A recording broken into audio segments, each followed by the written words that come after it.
welcome everybody, and thank you for joining us on this beautiful snowy day.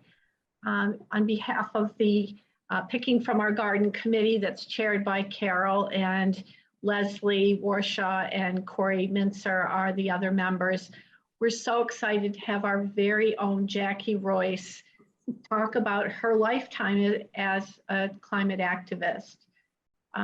Today, our program format, Jackie will briefly give her credentials, her street cred, and then the format is I'm actually going to interview Jackie, have a handful of questions, and we have some slides to go along with the interview. And then we're hoping to have plenty of time at the end just to talk about what you can do, because I know Jackie really wants to have us all take action. So with that, I'm going to turn it over to Jackie to introduce herself before we start the interview. Thank you very much for coming, and I'm eager to tell you about the work we've got to do together starting today. I'll tell you a little bit about my background and my day job before I retired. Paul and I joined Central Reform Temple when we moved to Boston in 2006. I was born and raised in Minnesota, where we love this kind of day we have today. We love winter and love snow. It just makes my blood, my whole body zing, and I start to get very energetic. My PhD from Cornell, my field is medical sociology and city and regional planning, basically.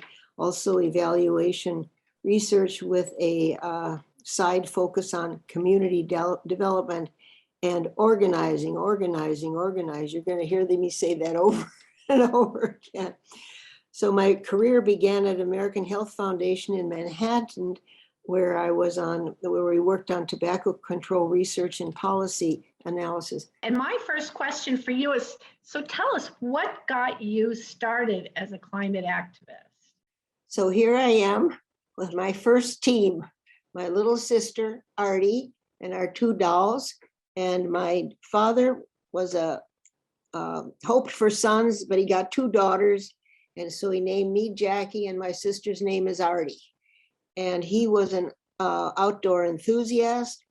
And he built us in our backyard a toddler swimming pool, a backyard skating rink, gave me skis for the tiny backyard hill, and he was a victory garden enthusiast.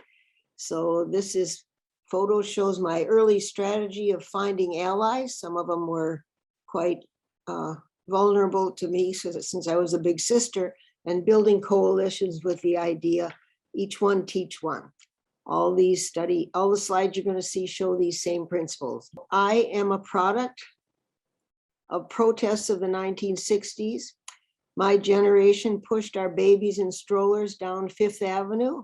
See my oldest daughters there. And we pushed our babies in strollers down Fifth Avenue as an anti-war march. And we organized. And my husband and I joined all of us in our generation in the progressive wing of the party, joined the movement to make a better world.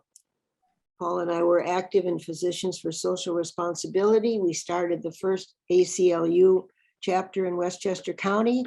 Now that I'm 89, I'm passionate about leaving a legacy for future generations. I see climate change today as an existential threat and a moral imperative. In Jewish terms, it is tikkun olam, mend and repair the world. Today, I'm very active in many groups, building solidarity and building a movement to make things better. So this photo is one of my organizations that I co-founded 6 years ago. This one is the Boston Clean Energy Coalition. I still work with all these people. We're all looking much older these days than we did 6 years ago. Some people have said that my current generation has codger power. Do any of you know what codger means? Of course. What is, oh, hi, you know what codger means? Tell us what it means. Tell us what what codgers are. And that it's, We are all of us, at least us. Everyone on the screen. the older We're all codgers. Okay. the older person, I am included, So I get all, grumpy. yeah, that's right. I get my marching orders from other groups like Mothers and Others Out Front, Sierra Club, Gas Leaks Allies, and I'm also a member of the Progressive Ward 4 Democrats. I follow the legislative agendas for all of those organizations. They tell me what to do and I do it, and I try to find other people to do it. So watch out, everybody. I got started as a climate activist in the early 1960s. Silent Spring was published in 1962, and 10 years before the first Earth Day in 1970, when Paul and I lived in upstate New York, a few doctors' wives and I founded an environmental group called LIVE, Let's Improve Valley Environment. And I have planned Earth Day events every single spring and sometimes in the fall since then. So that's many, many years.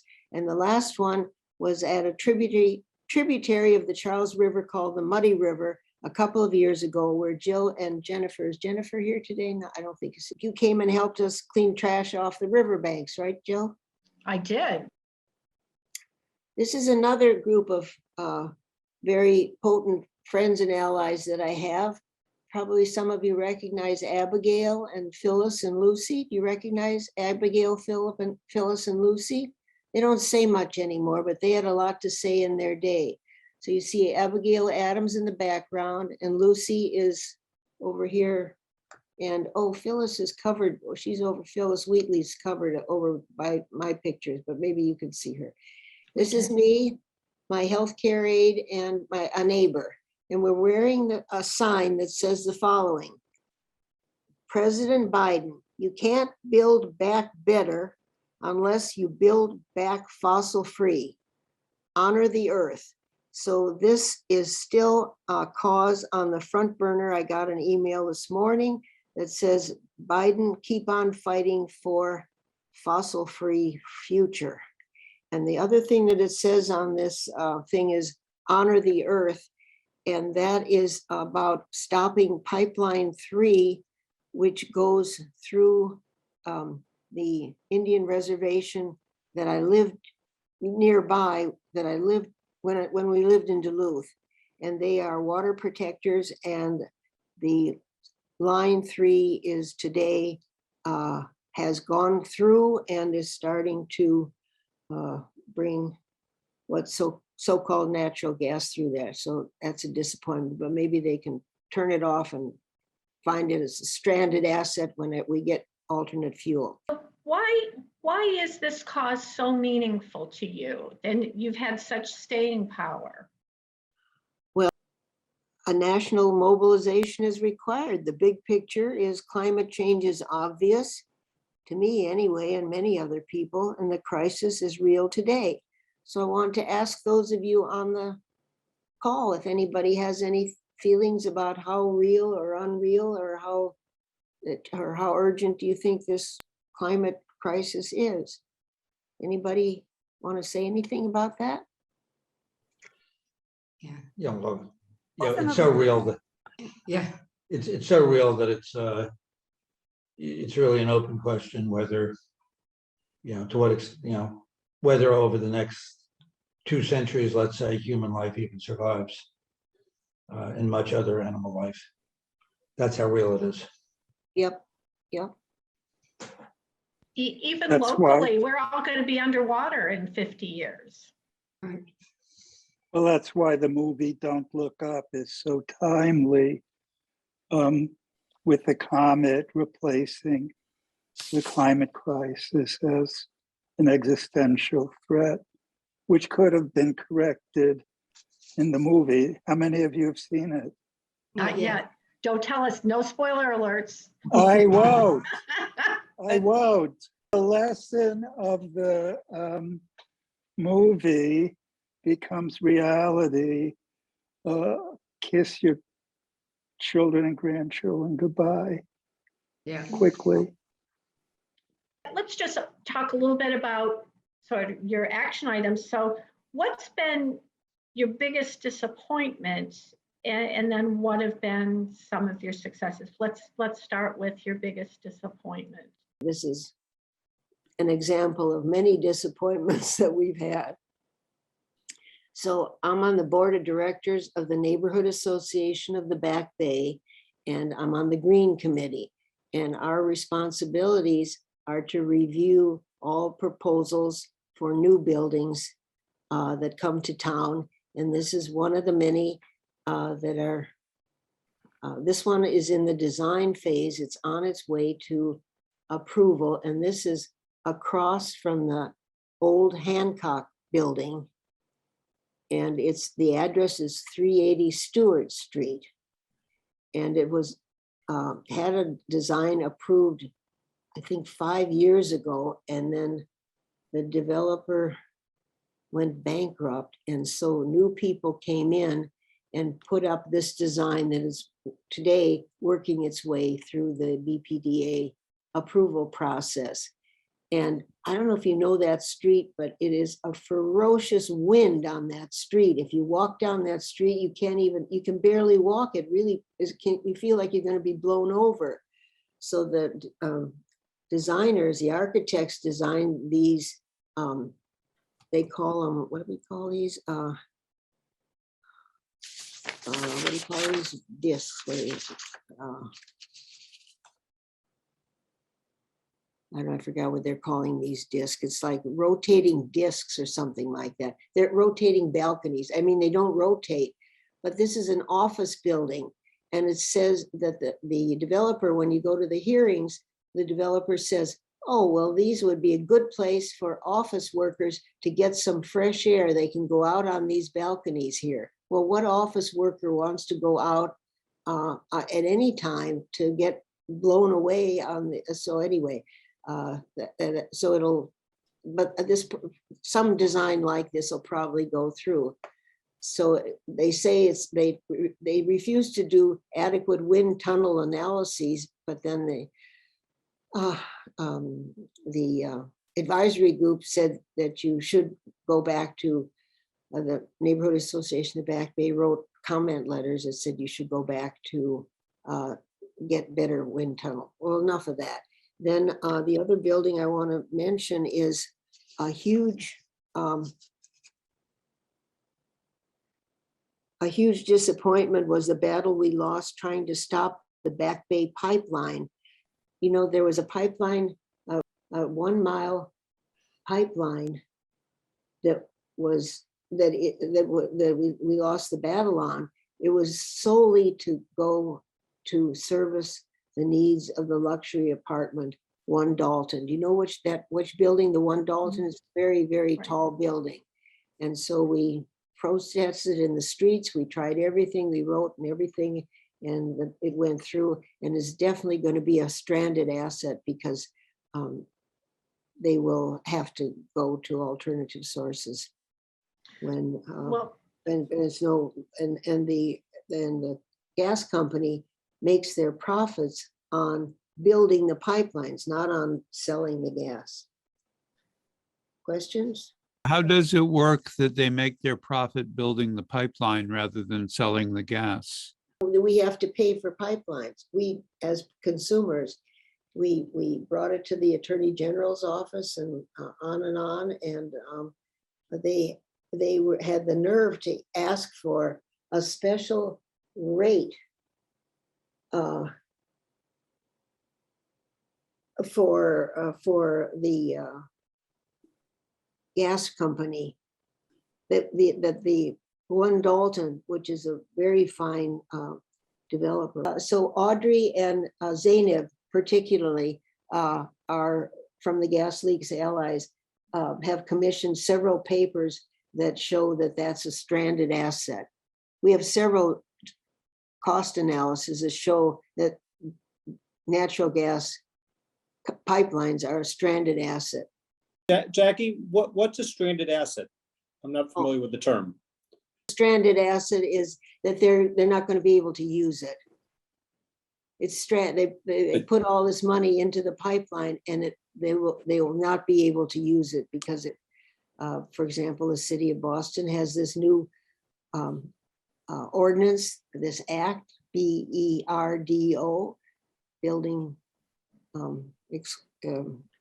Building Energy Reduction and Disclosure Ordinance. oh, you're so smart. I'm glad you read what I was supposed to say. They'll have to put something else in that pipeline. When I walked through and I was protesting, I talked to the workers there kindly and said, oh, are you gonna, what do you want to put in the, what are you going to put in this pipeline when you can't put in fracked gas anymore? And I suggested, you want to put in Chardonnay or beer, or what are you going to put in these pipelines or something? We had people come to visit and to help us with the protesting of the pipeline. People came from Pennsylvania where they fracked the gas, and it was this terrible story. They brought a 11-year-old little boy, and he's I don't know if he's still alive. He had leukemia, he had asthma, he had everything. And he said, and look how my hair, can I show everybody how my hair falls out? And it was just terrible, sad. Anyway, one of the protests that we had was a parade, a fife and drum parade, and Michelle Wu came to the parade when the baby was, her 6-year-old was in a stroller, and she came to our parade and marched there to protest that pipeline to no avail. But anyway, that's part of the story. Okay, so I don't know if you know where this community service, the building way on the left here. This is the home of the Community Church of Boston, CCB. So this building was built in 1887, 1888, and it's historic because it was one of the first buildings in the Back Bay. You know, it was a home. It was somebody's house lived in. We have some very serious history buffs, and I have a report of the history of this building. And it was, you know, in the 1880s went through this owner and that owner, and then in 1910 it was sold. And this is what the building looked like in 1912. It has this very famous automobile company called ACO or something like that. And this is a famous car today. Any of you men or women know anything about this car company? I think they built tanks in the war or something like that. No? Yeah. Okay, people from the NAB board knew about this car. The first floor sales room of this car. Just like right now I have Tesla next to me. They have a Right. thing. Well, this was a very important car of the future. This is, I don't know if this is that exact car. Anyway, and then this top, the other floors are very interesting. There's a ladies seamstress and a ladies hairdresser, whatever. But now go to the next building. This is what it looks like today. So it's very, very close. If you have see the two buildings, I wasn't able to put them the slides side by side, but it's these upper levels are exactly the same. So when we applied for the CPA grant, they didn't fund us for the front facade. We put in the CPA grant for 3 components: a rear roof, a front facade, and a back facade. And this front facade is almost the same. These windows are the same ones that were in the other building. And so we have to find see that's open here. So we have to find that we have identified a person that is specialist in historic historic windows. And so they have to replace it in this way. So they want these windows to open again. This congregation existed during the Civil War. They used to meet in the Boston. It's in there now. They used to meet at the Symphony Hall. This congregation filled a symphony hall in the 1860s, and they waited for Lincoln to get word that he signed the Emancipation Proclamation. Those people don't come to church anymore. They're long gone. So this church now, and this church now has a board. They are affiliated with the Unitarian Church. And they have, instead of us, they have services every Sunday morning, but they're very interesting speakers on political issues, climate change, music, art, whatever. And so, so that's a success that we yesterday got final approval for $100,000. And this building is designed to be a demonstration project. It's across the street, for those of you who don't know, it's across the street from Copley Square. It overlooks Copley Square. And it's an energy retrofit demonstration project trying to transform a historic building into a state-of-the-art, energy efficient, low carbon footprint model for Boston building, aligned with the city's climate action goals. It's not connected to the next slide, but let me just for a moment show something that I didn't make a slide out of. Can you see this? The city paid for a developer to redesign Copley Square. I didn't put that in my slideshow, but it's related to the Community Church of Boston. So they put in, they have a design to really to change Copley Square so that it's more a set up for big events, musical events, and all kinds of stuff like that. So they took the park that we have, and it's not perfect. It needs maintenance and it needs security there.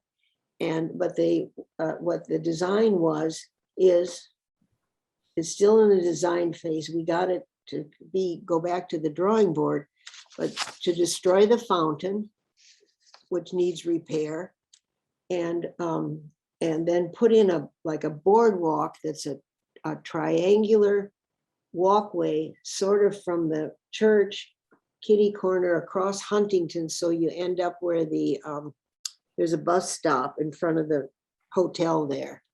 So it cuts across Copley Square at a diagonal, and then it moves the trees, the mature trees, and it takes out the fountain and puts in a deck for bands or something like that, and big event bands, and it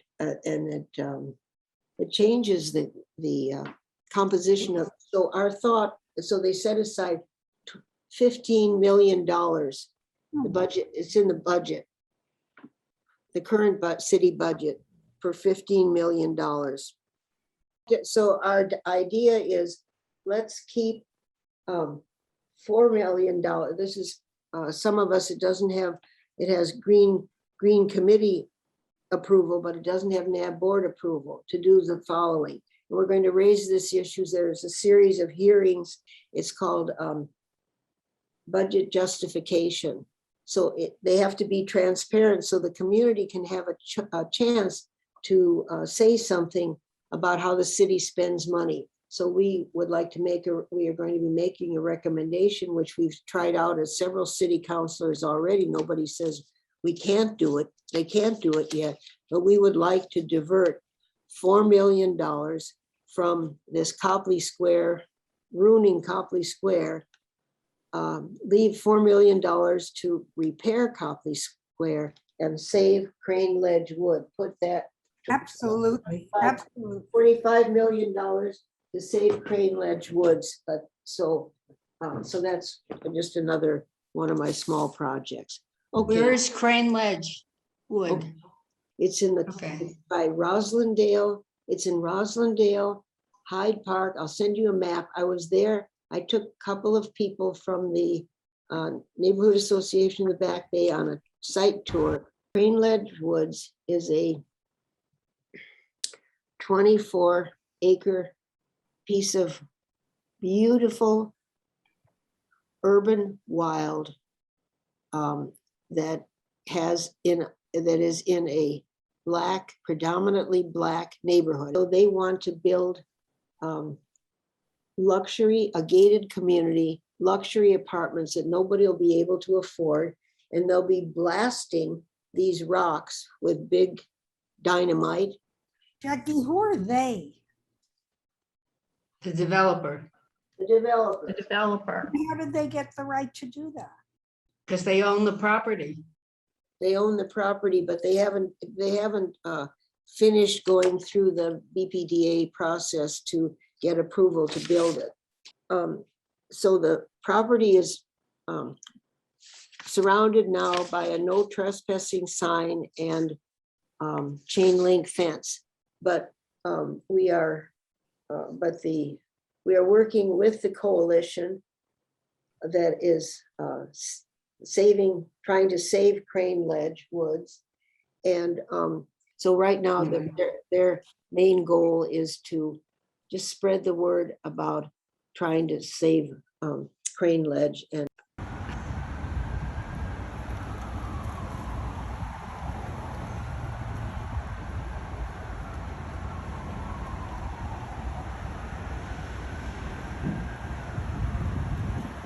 this is on the Muddy River, which is a tributary of the Charles River.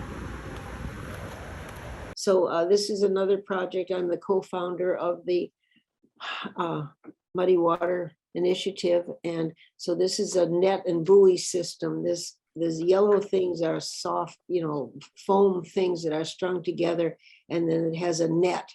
And so the river is 60 feet wide here. And so it's got a pole over here and a pole over here. So we have volunteers all summer. And so they're on both sides of the river, and then they lift off the net on this side, and it's pulled. They walk across here, and we pull the net over to the other side and collect all this trash that's in here. Uh-huh. A lot of plastic and stuff, and then the volunteers sort it into recycled stuff and trash, and then it's carried away for composting. And so this is our water goat project. And who could guess why this is called a water goat? Right. That project will continue every year for a while. And we got CPA funding last year to do a water analysis project here on the river. So what can we do? What can we do to make a difference? I know you're involved in, I know a million initiatives, but there's some things that I know that you've been really centered on. And can you talk a little bit about what do we do to make a difference? Okay. So, gas causes climate change. Well, here's a picture of the network ground source heat pump thing down here. And they call this a geogrid now. That's what this looks like. So these pipes, this is how it converts. This is the future of clean heat. I'm running out of time. The Green Committee has established a series of neighbor-to-neighbor meetings. These are all open to the public. This says hosted by the Green Committee, I think.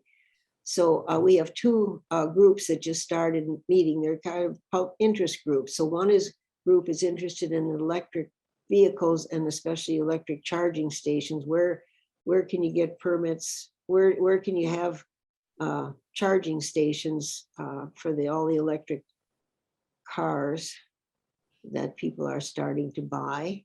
And so any of you are invited to come to any of these meetings. I'll send you the link to these next neighbor to neighbor meetings.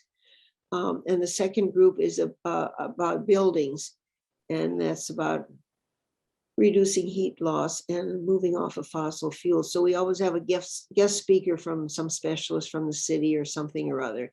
And this shows a gadget that's an ultra infrared camera for energy audits, and so we will buy this camera for use of anybody on loan, so you can get an energy audit and see if where you live is leaking heat. Has anybody in this call had an energy audit of where they live? We've had a number of them at Emmanuel. Mm-hmm. And we actually have a thermal imaging camera at Emmanuel. Whoa. Julian Bullitt has it. And we've done energy audits with Audrey Schulman, actually. And she's done a number of you can't remember what she called them, her heat conservation parties, which the temple joined us in. And we've just had a new Beardo audit done, which I don't have the report back on yet, but we've been really keeping tabs on that pretty intensely. Yeah, I guess I knew about that. I think Jill's husband is on that committee, right? Yes, he is. So my ask is, do you think there are other people in the Emmanuel Church or in the Central Reformed Temple that might activate a green committee again, or that'll monkey around with some of these things like I did with my little sister 80 years ago? Well, we do. I think there would be interest in Emmanuel Church. On the building commission, we're pretty intensely involved with it, and I know people are interested. What is it that maybe we can do to get involved that can be helpful as well? Okay, I don't know how many of you who live in Boston have looked at your electric and gas bill lately. Have any of you opted up to 100% green yet? Have any of you looked at your bill? Jill looked at her bill. Yeah, looks like Carolyn Dick did. Carol says she reads it. I read it, but I don't think I've done anything about it other than pay it. Oh, Yeah, right. Other than pay it, right, when it comes. But and look at how I compare to my neighbors and other kinds of Oh, in information. terms, no, that's on different issue. That's on your, I mean, we get a report card. You get a personal report card every month, I think, or every few months, comparing your energy consumption with your neighbors. But I okay. think I think that's not what you're talking about, right? No, I'm not talking about that. Huh, okay. So I want to schedule another chance that we can talk about this in a little more, tiny bit more detail. Do you get your own electric and do you get a national grid bill too? Yeah. Okay, so you have gas and electricity. So this is about your supplier on your bill. And Yes, they give you options about who you can, yes. if you want to change. Yes. Yes, so now, this community choice energy is an aggregation. So towns like Boston have decided that they can get a cheaper rate on their electricity, and it's steadier if they do it as a group. The whole city bargains for our rates. That makes a lot of sense. And right now the rates are lower than what you are paying, pennies lower, dollars a week, dollars a month, whatever. Doesn't amount to enough. But over the city, for millions of people, opting up to 100% green is a 1-minute online procedure for the community choice energy. There's no charge for opting in to them or not. It's not changing your gas. It's not changing who's going to service your pipeline. It's just how your energy is supplied. And so And so for pennies a day, you can opt up to 100% green wind power.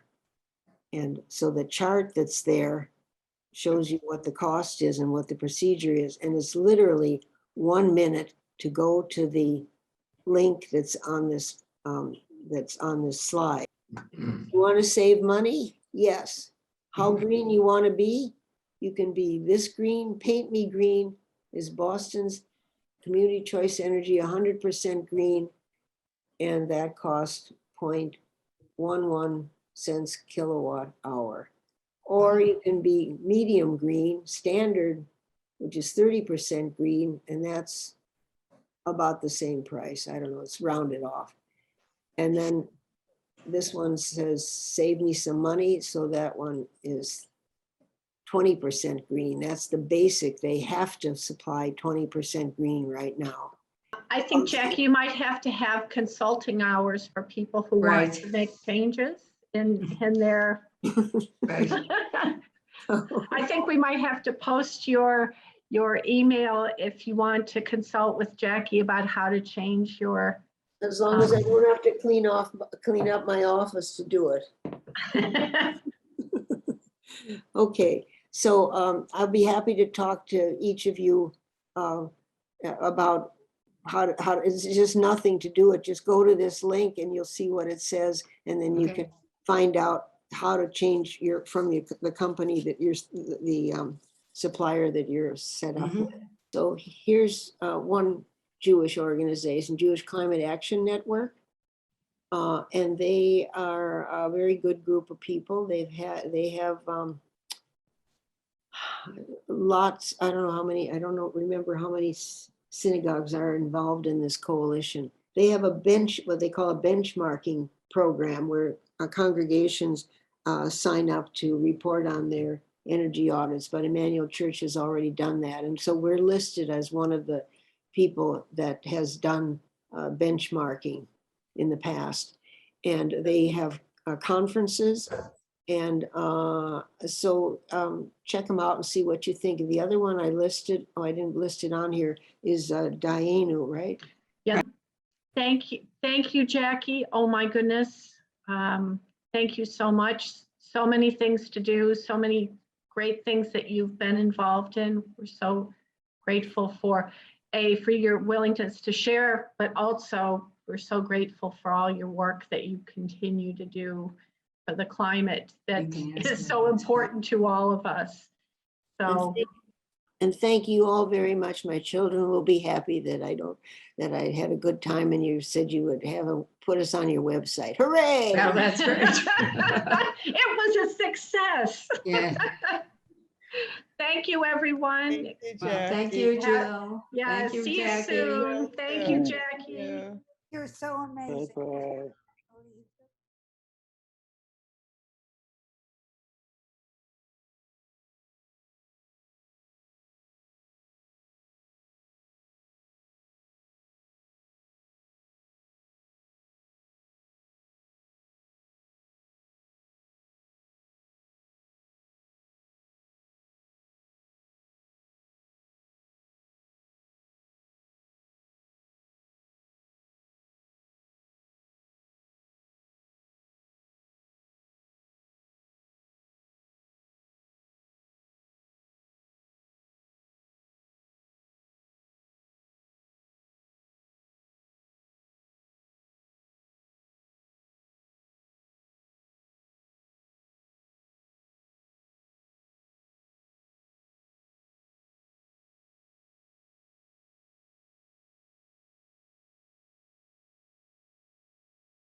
record.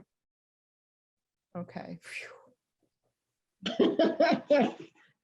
did it. Okay. Hi, Mike. Nice to see you. Nice to see all of you. I'm excited to hear about Jackie Royce because I've been listening to her on the CPA meetings. Oh, you have? I have, yeah, So you saw that we got $100,000 this week. I did, yeah. Well, that's great. So we can start spending it on a new roof for the Community Church of Boston. How come you watch the CPA meetings? Well, we've gotten grants at Emmanuel, and I'm on the executive committee for St. Luke's and St. Margaret's in Alston. Oh, okay, good. And we got a nice big grant to work on the outside of that building. Yeah. Is that the building where that community living is attached to? Is that church? Yes, yeah, You Yeah. showed us around that, some of us last Right, year, right. that right, thing. right. So Yeah, oh, that's the- great. That's the great. diocese is contributing, I think, 1.5 million, and we got 500,000 from Community Preservation Act. So That's Great. great. So how far will that get you on the project? it'll get the building pretty stabilized, and Good, good. we'll be in good shape. We're all very excited. You Yes, I it'll think go back- we're going to Welcome. do our leadership event again at Emmanuel House. The Emmanuel Center Leadership event will be at Emmanuel House again in June, and we're hoping that there will be some really exciting progress that we can see at St. Margaret's and St. Mary's and St. Margaret's. Well, yeah, there certainly will be by then. Hi, Duck. Hi, David. You're muted, sweetie. I can hear him from the other room, but I can't. Right. hear him on the Would stream. you get feedback? Yeah. No, he's far enough away. Okay, all right.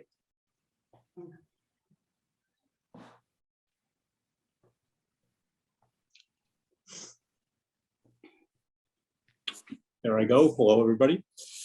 Hi, David. I Hi, did. David.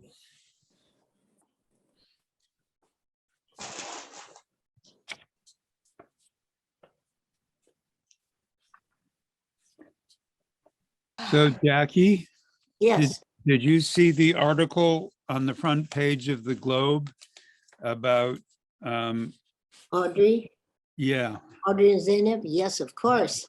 yeah. They're part of my, You know, she's an old friend of Emmanuel. We've done a lot of work with her. with Audrey.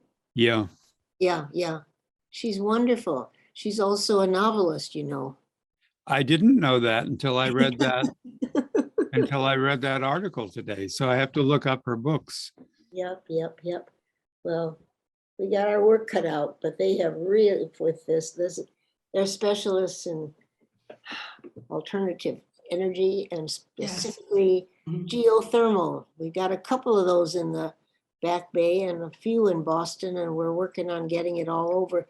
The other building that I was working on is the Boston Architectural College, and they have geothermal wells that were dug. Did you know that? I did No, not know that, no. They were dug 12, about 12 years ago. What was that guy's name? I always forget his name. He was defeated by Ayanna Pressley, the long-term incumbent. Oh, Oh, Capuano. Mike Capuano. Michael Capuano, right? Yeah, that's right. He got $1 million, I think about maybe about 8 years ago.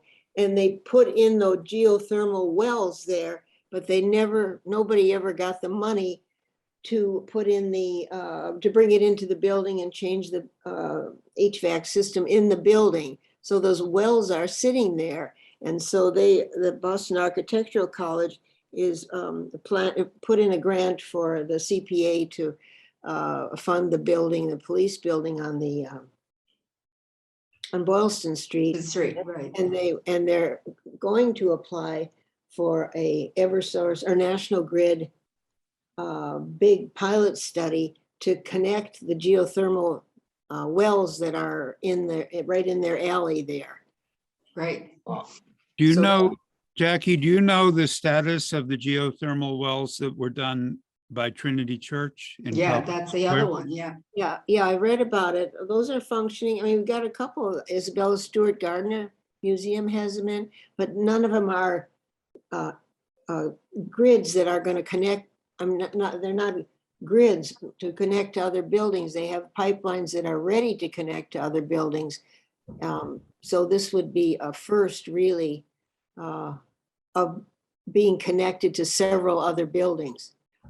I mean, they have to get, BAC has to, the Architectural College has to get their wells connected to the building. And then it shows on, I didn't put a slide up. Oh, there is a slide. I do have a slide Yeah, up. about actually, geothermal there. you want to, it's 5 past the hour and Yeah, I let's know we get can let started. some stragglers in, so.